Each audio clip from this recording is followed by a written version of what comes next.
Today we'll be reading Decree number 2, The Psychology of 1850 to 1950, published in 1957. Part 1, Introduction.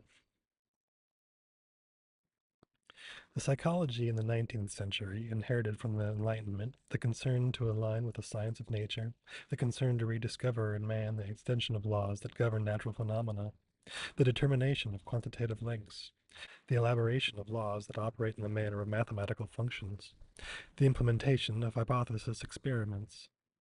These are the attempts by which psychology tried to apply, not without artifice, a methodology that logicians thought they finally discovered in the genesis and the development of the natural sciences. This is how the destiny of this psychology, which wanted to be a positive knowledge, came to rest on two philosophical postulates: that the truth of man was exhausted in its naturalness, and that the path of all scientific knowledge had to pass through the determination of quantitative deviance, the construction of hypotheses, and experimental verification. The whole history of psychology until the mid-20th century is the paradoxical history of the contradictions between that project and these postulates. By pursuing the ideal rigor and the accuracy of the natural sciences, it was led to renounce its postulates. By the care of objective fidelity, it was led to recognize in human reality something different from a natural objectivity, to use it to know different methods of what the natural scientists could provide as a model. The project of rigorous accuracy that has led it little by little to abandon those postulates lost its meaning inasmuch as those same postulates have disappeared. The idea of an objective and quasi-mathematical precision in the domain of human sciences is not acceptable if man is no more in the order of the natural. So psychology forced itself, in the course of its own history, to a total renewal, and upon discovering a new status of man, imposed on itself a new science, a new style. It had to look for new principles and unveil a new project for itself. A double task that psychologists have not always understood with rigor, and that they tried out very often to complete with very little. Some, even understanding the demand for a new project, remain tied to the old principles of the method. That is, the psychologists realized that they tried to analyze the behavior, but they used methods of the natural sciences to do it. Others did not understand that the renewal of the methods involved the updating of the new topics of analysis, hence the descriptive psychologies that remained linked to old concepts. The radical renewal of psychology as a science of man is not, therefore, only a historical fact whose development can be situated in the last 100 years. It is still an incomplete task that remains to be fulfilled. In that sense, it remains the order of the day. In the course of the last 100 years, psychology has also established new relationships with practice, education, mental medicine, organization of groups, and was presented as a rational scientific basis for these practices. Genetic psychology was constituted as a framework of all possible pedagogy, and psychopathology was proposed as a reflection on psychiatric practice. Psychology has questioned itself about the problems that promoted these practices: the problem of school success or failure, the problem of insertion of the patient into society, the problem of man's adaptation to his work. And for this close and constant link with practice and the reciprocity of their exchanges, psychology is similar to the natural sciences. But these respond only to the problems posed by the difficulties of the practice, their temporary failures, and the provisional limitations of their experience. Psychology, on the other hand, is born at that point where the practice of man finds its own contradiction. For example, the psychology of development was born as a reflection on the arrest of development, the psychology of adaptation as an analysis of the maladaptive phenomena, replacement of memory, of conscious, of feeling, by psychologies of oblivion, of the unconscious, of affective disturbances. Without stressing the terms, one can say that contemporary psychology is, in its origin, an analysis of the abnormal, the pathological, and the conflictive, a reflection on the contradictions of man with himself. And if it was transformed into a psychology of the normal, the adaptive, the ordered, it is in a secondary way, as an effort to dominate those contradictions. The prejudice of nature. Beneath its diversity, the psychologies of the end of the 19th century have a common feature: the borrowing of the natural sciences, their style of objectivity, the search within its methods, its scheme of analysis. For example, the physical-chemical method. It is the one that serves as common denominator to all these psychologies of association and elementary analysis. We find it defined in the greatest clarity in the logic of J.S. Mill and his preface to James Mill's analyses. The phenomena of the spirit, as well as the material phenomena, demand two forms of investigation. The first tries, from the facts, to accede to more general laws, according to the principle of the Newtonian universalization. The second, like chemical analysis for composite bodies, reduces complex phenomena to simple elements. Psychology will then have the task of rediscovering in the most complex phenomena the elementary segments that compose them. At the beginning of perception and knowledge of matter, you will find the sensation. Quote, matter can be defined as a permanent possibility of sensation. In the principle of the spirit and knowledge that the spirit has of itself, psychology will discover the feeling. But these elements, in their relationships, in their groupings, are governed by the absolutely general laws of their association. There's also the organic model. One no longer seeks to define the psychological domain by the stressor coordinates of Newtonian physics or Lavoisier's chemistry. Now the effort is directed to capture more closely the human reality defined by its organic nature, as is known from Bichat, Mengele, and Claude Bernard.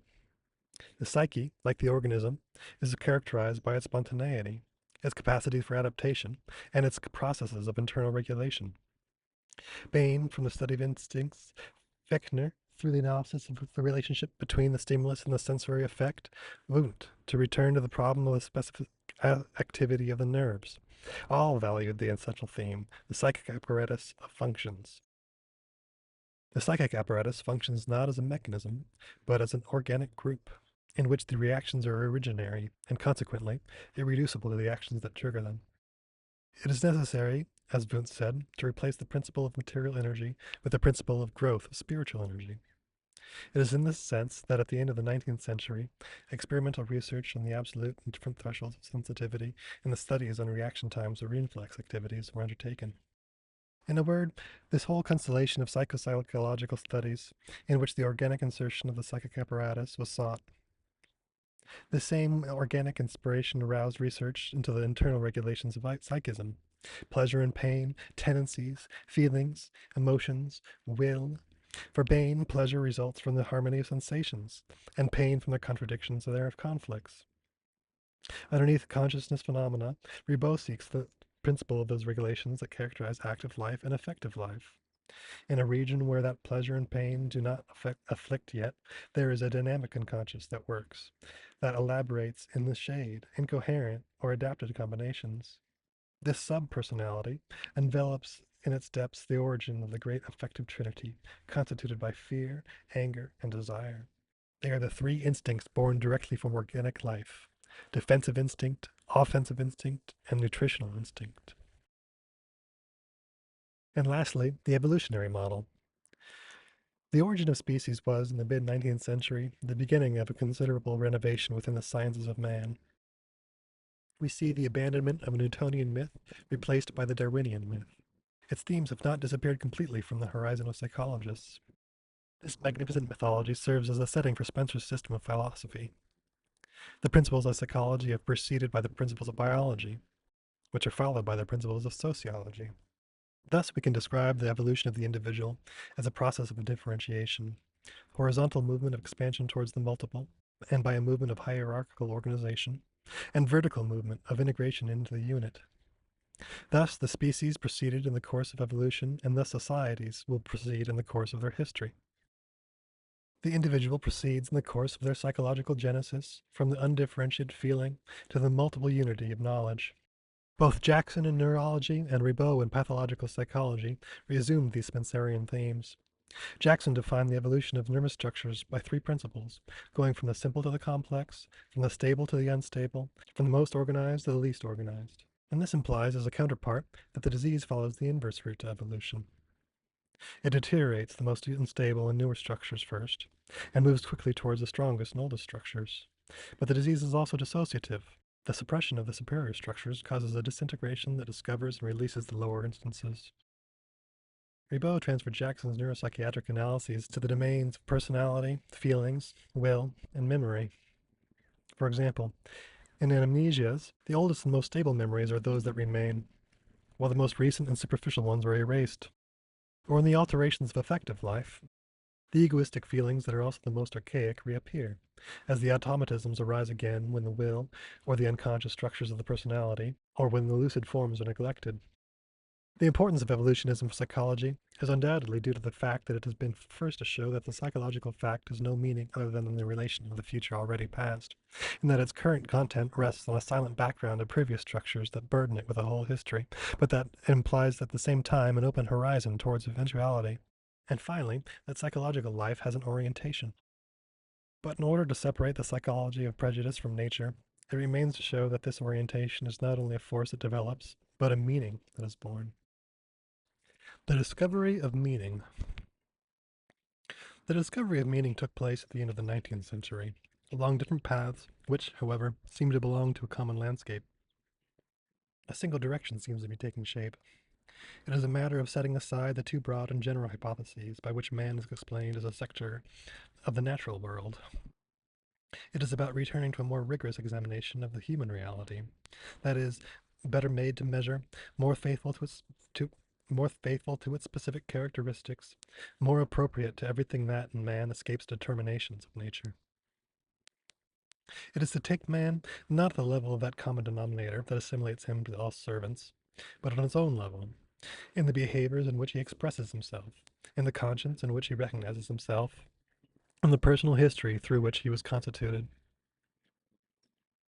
Genet, no doubt, remains very close to evolutionism and its prejudices of nature. The hierarchy of tendencies, which range from the most simple and automatic to the most complex and socially integrated. The notion of a psychic energy that is distributed among these tendencies to activate them is a theme reminiscent of Jackson and Ribot.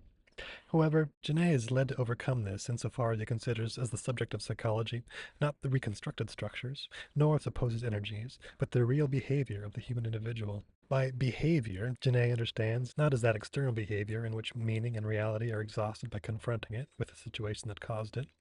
That is the reflex or the reaction, not the behavior. Rather, there is behavior when it comes to a reaction subject to a regulation. That is to say, that its development depends constantly on the result that is just obtained. This regulation can be external and presented in the form of feeling, the effort that makes the start of new approaches to success, the joy that limits it and completes it in its triumph. Or it can be external and take it as its point of reference the behavior of the other. The behavior is then a reaction to the reaction of the other, an adaptation to their behavior, and thus demands an unfolding of which the most typical example is that of the language that is always developed as the eventual dialogue. Disease is then neither a deficit nor a regression, but a disturbance of those regulations, a functional alteration of feeling. That is, the account of that psychic language that can no longer conform to the norms of dialogue and is continued in a monologue without a listener. That is also the account of the scruples of the obsessives, who cannot conclude their actions because they lost that regulation that allows one to begin and conclude a behavior. The updating of the meanings within human behavior has also been carried out by the way of historical analysis. Quote, man, according to Dilthey, does not learn what it is by ruminating himself, he learns it through history. Therefore, history teaches that he is not an element of harmony of natural processes, but a spiritual activity whose productions were deposited successively in time as crystallized acts, as meanings in energetic advances. In order to rediscover this originary activity, it will be necessary to turn to man's productions, to revive his senses, through an analysis of the products of the spirit destined to open a first approximation on the genesis of the psychological whole. But for Dilthey, this genesis is neither a mechanical process nor a biological evolution.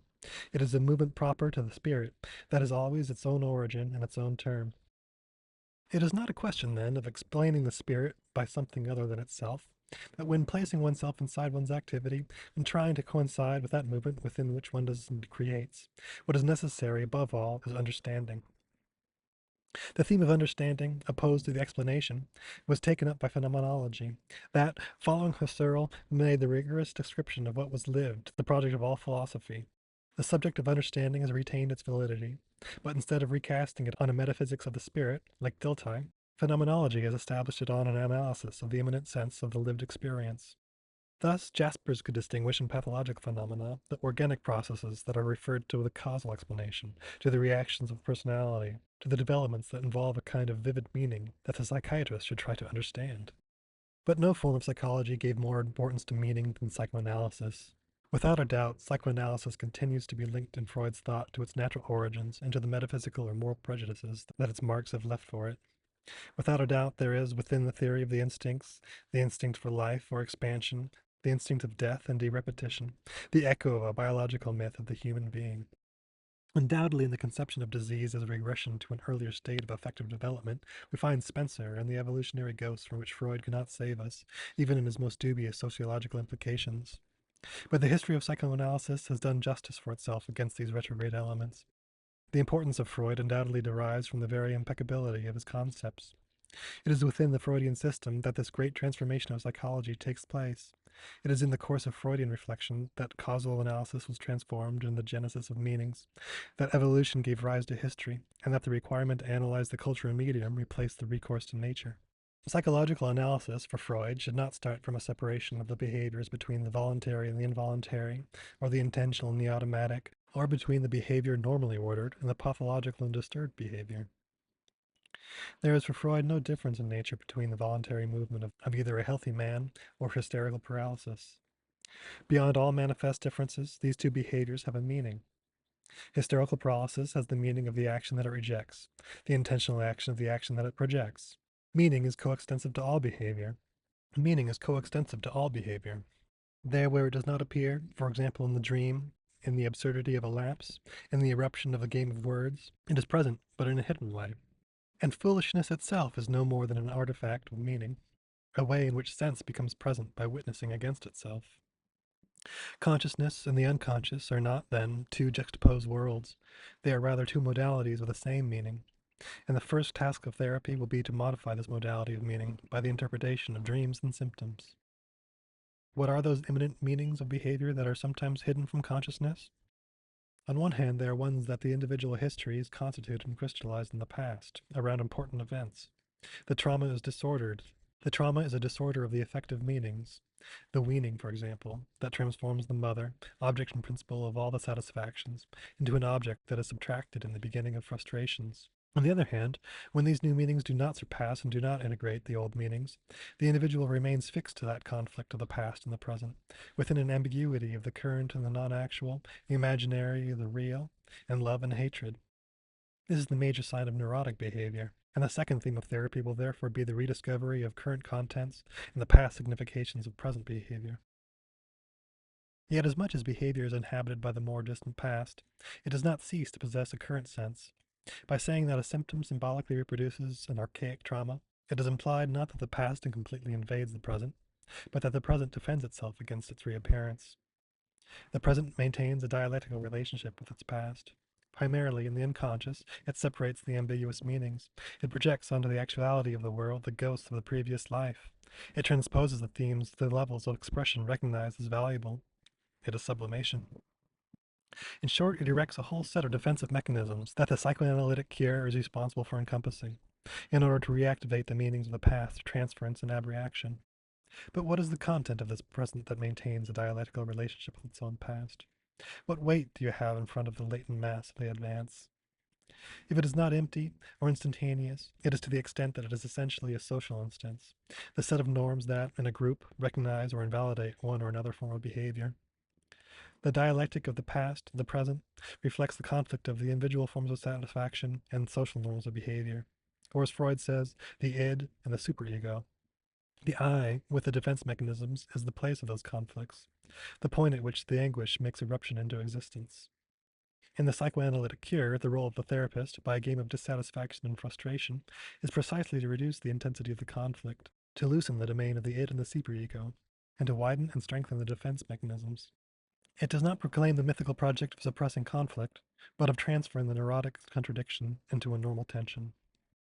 By pushing the analysis of meaning to its extreme limits, Freud has given his orientation to modern psychology. If it went farther than Genet and Jaspers, it is because it conferred an objective on meaning. It sought to relocate it at the level of expressive symbols, at the very material of behavior. He took as a story in concrete reality, or rather the confrontation of two real stories in concrete reality, that of the individual in the series of their lived experiences, and that of society in the structures by which it imposes itself on the individual. In this measure, it is possible to overcome the opposition of the subjective and the objective, of the individual and of society. An objective study of meaning becomes possible. The study of objective meanings. This study covers a domain from which we can only delimit the essential regions. First, elements and sets. Behaviorism inaugurated by Watson, seeks the adaptive sense of behavior based on objective manifestations of behavior. With neither the intervention of lived experience nor the study of nerve structures and their processes, it must be possible, by confronting the analysis of stimuli and reactions, to rediscover the unity of behavior. Watson establishes the following axiom. In front of all effective stimulus, the response is executed and the answer is immediate. All behavior must be explained from a stimulating constellation, without resorting to entities such as the instinct, conscience, freedom.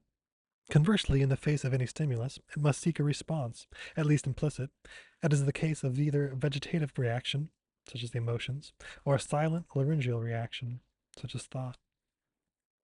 This analysis, for molecular behavior, it must be done by segments as elementary as possible. For moral behaviorism, it must follow the significant articulations of sets, such as the sign Gestalt by Tolman. But in all cases, the behavioral project is the one defined by Boring, to constitute a scientific psychology of meaning. We find the same problems within the psychology of the form. What is the domain of the objectivity of the significant behavior? Should the study of these meanings be done in a segmental or a global way?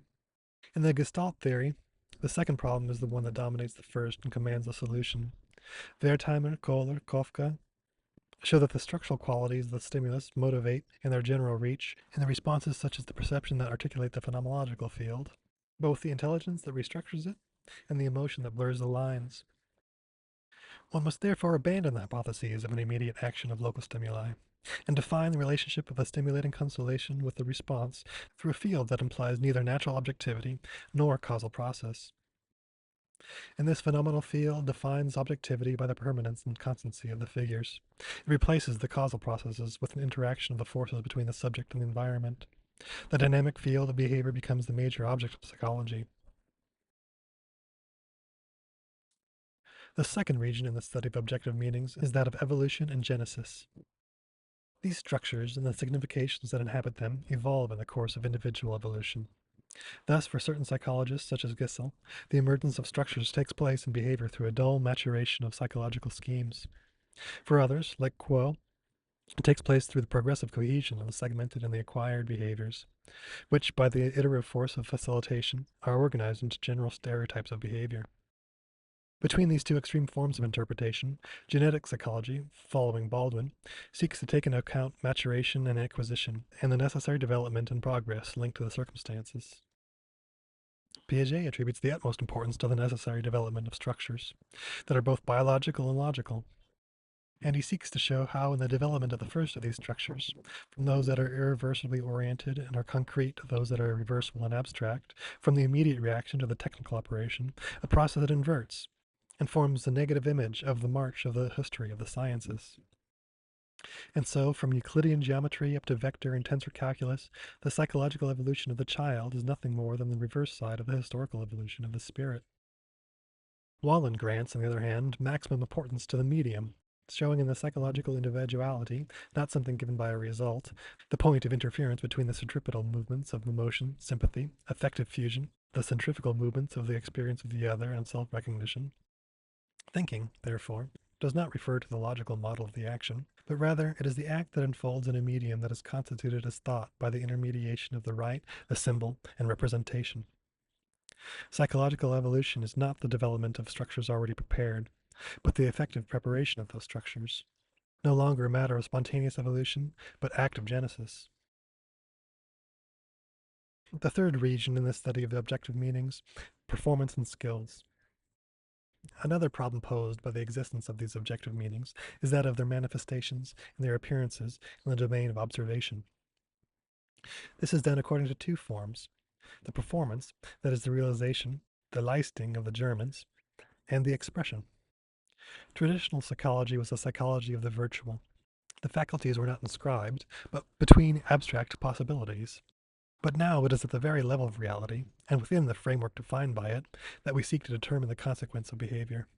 Hence the principle of the test, due to Cattell and Binet, the standardized test in which the result is estimated by statistical comparison between the individuals to whom it has been applied. With reference to retarded children, Binet and Simon were the first to try to define the mental level of an individual in relation to subjects of the same age. It is the test, then, of an aspect of a scale of development. The immense success at the mental test led by Spearman to define the intelligence criteria. The immense success of the mental test led by Spearman to define as intelligence criteria the only actions that can be proved in the form of a test. Intelligence would be a general factor that, at a more or less high level of agreement with the nature of the test, it would represent a part of the performances in all aptitude tests. The determination of the importance of the G factor in one or another test is carried out by means of a statistical elaboration, a calculation of the correlations at the origin of factorial analysis. Later, Thurston, Thomson, and Vernon practiced the method of multifactorial analysis that, always with the same method of statistical analysis of the interpretations, seeks to determine together or eventually, instead of the G factor, polymorphic factors. Verbal aptitude, spatial comprehension, numerical aptitude. In this far-reaching movement, the objectivity of meanings is not maintained and guaranteed more than by the fragility of statistical relationships, which alter their need and empty them of all effective content.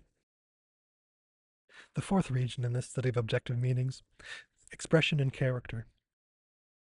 The psychologists of expression and character reinforced each other by recovering the content of the significations in the form of the individual need. This content of the individual emerges in principle in all the phenomena of projection, and especially in the projection from a little differentiated stimulus, interpretations that give an imaginary sense. It is the beginning of the Rorschach and Murray tests. It also emerges in those other phenomena of expression that are the judgments about oneself, or even the image of oneself. It is the domain explored by Heymans and Woodworth through questionnaires. There are almost as many characterologies as methods of inquiry, but it is necessary to refer to the prestige of the great opposition conceived by Buhler. That is between the schizoid type, the tendency to retreat over oneself, to autism, to a rupture with reality, and the cycloid character, the tendency to expansion, affective liability, permanent contact with the outside world. Like the verbal world and the imaginary universe, the body itself holds a highly expressive value. This idea, developed by Klages, finds its validity both in the general structure of the body and in its pathological manifestations. There is the morphological aspect of the organism described by Kretschmer and Sheldon in relation to the structure of the character. The body symbolizes with it a unit in which the general style of a psychocorporal reaction can be deciphered. And by way of symbolic analysis, and that the corporal signs are read as language, psychoanalysis has shown the expressive nature of the body. And it has denounced the psychogenic origin of certain organic syndromes. By systemizing this search, Alexander was able to show the connection of diseases such as hypertension or digestive ulcers with the neurotic structures that either provoke them or that are expressed in them. And lastly, the fifth region in the study of objective meanings, behaviors and institutions. Expressed or silent, the objective meanings of individual behaviors are linked essentially to the objectivity of social meanings. The works of Genet, Freud, and Blondel had tried to clarify that relationship. Behaviors, such as rejections and projections, cannot make any more sense than in a cultural horizon that gives to conduct a rule. That is, a theme, an order, a guide. Hence, the study of institutions seeks to determine the basic structures of a society, and to isolate the economic conditions and the direct impact on the development of the individual, and on the pedagogical forms in a broad sense, what Gardner designates as the primary institutions. The study of institutions seeks to describe the way in which the individual reacts to those institutions, in which they integrate these experiences, in which are projected, finally, the major issues under the form of myth, religion, traditional behavior, legal and social rules that are defined as the secondary institutions. This problem, precisely defined by Gardner, is present in a more or less diffuse way in all anthropological studies. Whether they are struggling to study primitive populations, such as Meade in Samoa, Benedict in New Mexico, Linton in Madagascar, or that they strive to clear up more developed cultural environments, such as Linton in Plainville. The problems of the group concern both the interaction game of the individuals in direct presence with each other, and the experience lived by each one of the members of the group of their own situation inside the set. Moreno updated certain methods of the group analysis by which the positive or negative valences that unite individuals are determined within a constellation of characteristic of a group. They try to establish under the name of sociodrama a group therapy which would allow as the individual psychoanalysis an update of latent affective issues, conflicts or ambivalences that subtend manifest relationships, and in this way, a mutual readaptation is possible and an effective restructuring of the group. It is analysis of opinions and attitudes that seeks to determine the collective phenomena that operate as the context of an individual's affective behaviors, as well as their intellectual operations of perception, judgment, and memory. These investigations are quantitative rather than structural and always rely on the elaboration of statistical data. The extension of an opinion is measured by the surveys carried out on a representative group of a population as a whole. The strength of an attitude in a group of individuals is measured by comparing what manifests to this or that opinion. The collective nature of these opinions and attitudes allows us to clear up the notion of stereotype, a sort of generalized and crystallized opinion that provokes, in the accordance with pre-established attitudes, always identical reactions.